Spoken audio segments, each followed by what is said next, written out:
Signed a bill averting a nationwide rail workers strike. It provided a new contract for thousands of workers nationwide, but they're not all happy with it. So today, across the country, local unions held a solidarity rally. Northern News Now's Larissa Millis was at the one in Duluth. Despite a contract that will see a 24% pay increase over 5 years, railway workers say the train hasn't quite left the station.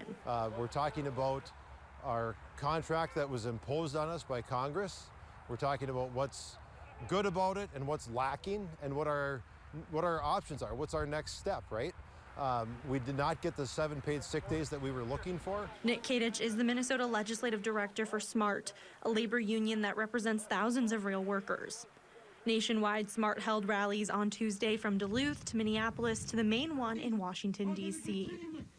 Duluth's rally saw support from local elected officials. Labor is what makes this city and this country work, and though they've had a partial settlement, they need to have benefits that contribute to quality of life, and having sick time is so important. The current contract does not include guaranteed paid sick time off, which workers say is one of their main concerns. Kadich says the rally is about continued support for railway workers, with the hope more change could come soon.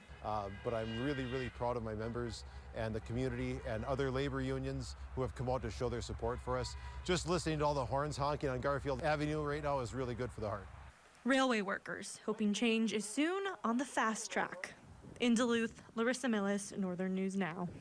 Kadich says another issue workers want to address is crew size. They'd like to have it mandated that every operating train has a minimum of 2 people on its crew. That would be a certified conductor and a certified engineer. In fact, the Federal Railroad Administration is holding a public hearing on that very issue.